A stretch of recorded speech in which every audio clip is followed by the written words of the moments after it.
नमस्कार दोस्तों, आज हम एक महत्वपूर्ण विषय पर चर्चा करने जा रहे हैं। आज हम बात करेंगे हमारे भारत की।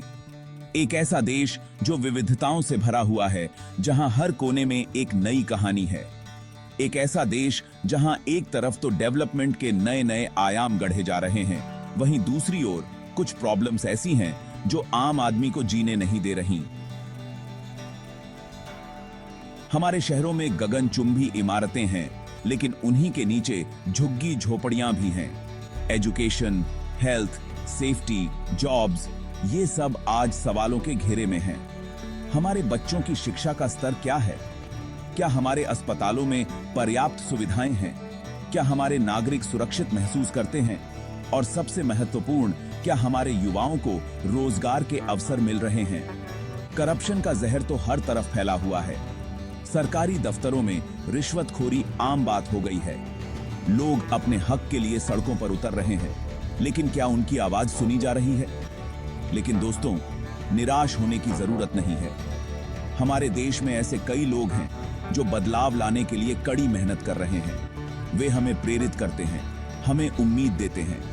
हमें इन प्रॉब्लम्स को पहचानना होगा, उन पर खुलकर बात करनी होगी और सॉल्यूशंस ढूंढने होंगे। हमें एकजुट होकर इन समस्याओं का सामना करना होगा। जब हम मिलकर काम करेंगे, तभी हम एक बेहतर भविष्य की ओर बढ़ सकेंगे। तो आइए, आज की आपकी अदालत में हम इन इश्यूज को कटघरे में खड़ा करते हैं और देखते हैं कि इनका सॉल्यूशन क्या निकलता है। हमें मिलकर इन समस्याओं का समाधान ढूंढना होगा, ताकि हमारा भारत एक बार फिर से सोने की चिड़िया बन सके। एजुकेशन को तो हमेशा से ही देश की तरक्की की नींव माना गया है, लेकिन आज हमारी एजुकेशन सिस्टम भी दागदार हो रही है। नीट एग्जाम, जिसके जरिए लाखों स्टूडेंट्स डॉक्टर बनने का सपना देखते हैं, उसका पेपर लीक हो जाना, क्या यह शर्मनाक नहीं है? जो स्टूडेंट्स दिन रात मेहनत करते हैं, क्या उनका हक मारा जाना चाहिए? क्या यह उनके फ्यूचर के साथ खिलवाड़ नहीं है? हमें यह समझना होगा कि ऐसी घटनाओं से न सिर्फ स्टूडेंट्स का मनोबल टूटता है, बल्कि पूरी एजुकेशन सिस्टम पर ही सवालिया निशान लग जाता है। ट्रेन को भारत की जीवन रेखा कहा जाता है। ये न केवल लोगों को एक जगह से दूसरी जगह ले जाती हैं, बल्कि देश की अर्थव्यवस्था की धड़कन भी है। हर दिन लाखों लोग इन ट्रेनों पर निर्भर रहते हैं, अपने काम, शिक्षा और परिवार से मिलने के लिए।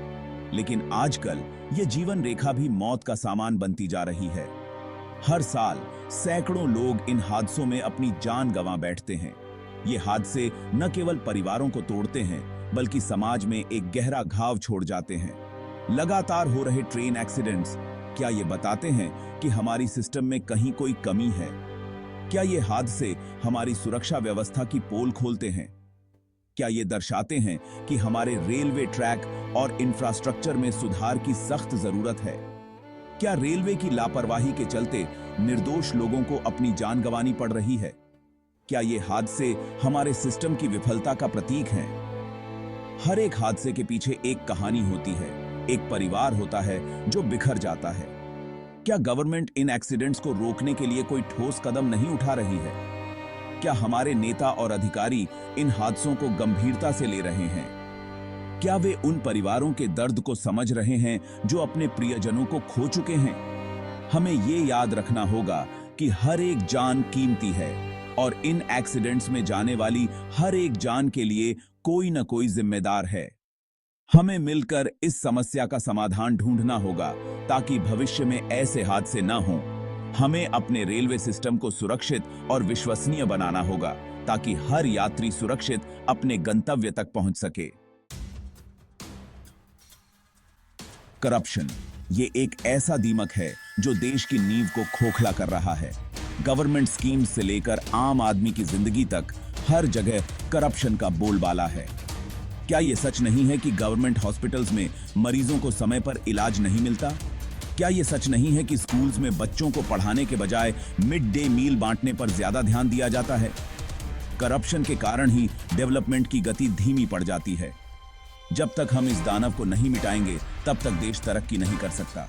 की बातें दीनानसी है। यह सेक्शन 5, आम आदमी पर टैक्स का बोझ बजट 2024 और उसके बाद आजकल आम आदमी का जीना मुश्किल हो गया है। महंगाई की मार और टैक्स का बोझ दोनों ही आम आदमी की कमर तोड़ रहे हैं।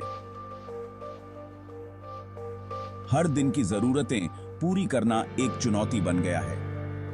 महंगाई आसमान छू रही है और ऊपर से टैक्स का बोझ भी कम नहीं है। हर महीने की सैलरी का बड़ा हिस्सा टैक्स में चला जाता है और जो बचता है वो महंगाई में खत्म हो जाता है। हाल ही में पेश हुए बजट दो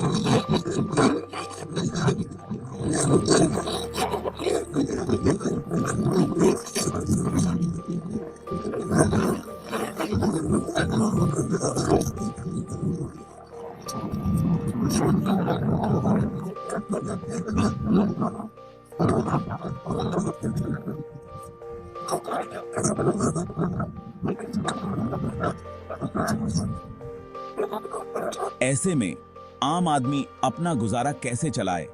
हर महीने की सैलरी का बड़ा हिस्सा तो टैक्स और महंगाई में चला जाता है। बचत करना तो दूर की बात है, रोजमर्रा की जरूरतें पूरी करना भी मुश्किल हो गया है।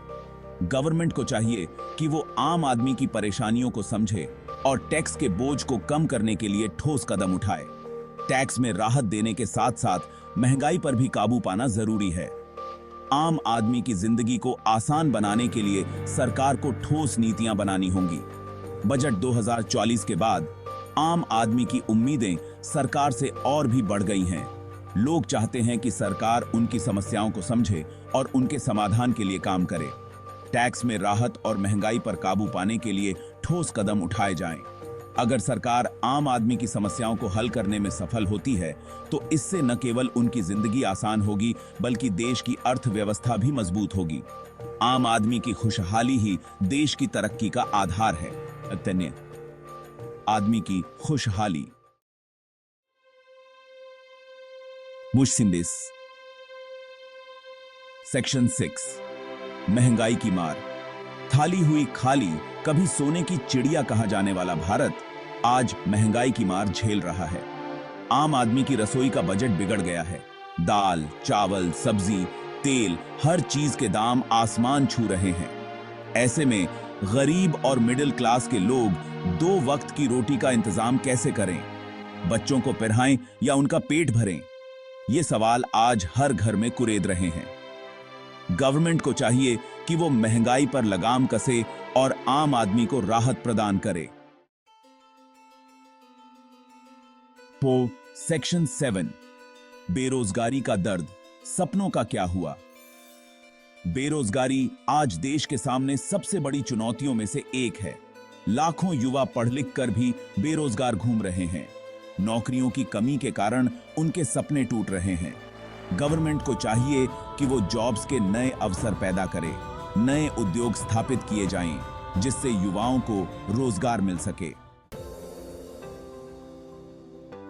दैट इज सेक्शन 8 क्या करें, कैसे करें? समाधान की तलाश दोस्तों, प्रॉब्लम्स बहुत हैं, लेकिन इसका मतलब यह नहीं है कि हम हार मान लें। हमें इन प्रॉब्लम्स का सॉल्यूशन ढूंढना होगा। एजुकेशन सिस्टम में सुधार, रेलवे की जवाबदेही तय करना, करप्शन पर लगाम कसना, टैक्स का बोझ कम करना, महंगाई पर कंट्रोल और जॉब्स के अवसर पैदा करना, ये कुछ ऐसे कदम हैं जिनसे इन प्रॉब्लम्स का हल निकाला जा सकता है।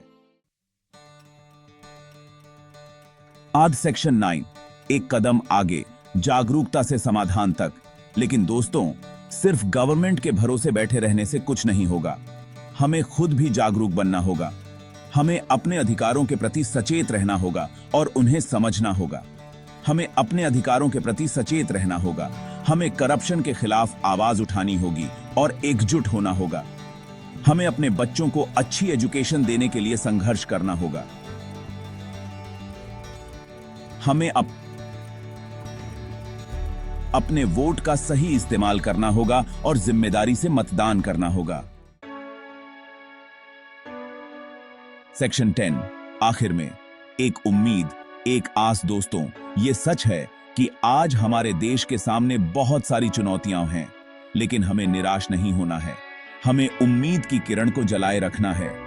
हमें मिलकर काम करना होगा, तभी हम अपने देश को एक बेहतर और खुशहाल भारत बना सकते हैं। आपकी अदालत में आज के लिए बस इतना ही। नमस्कार।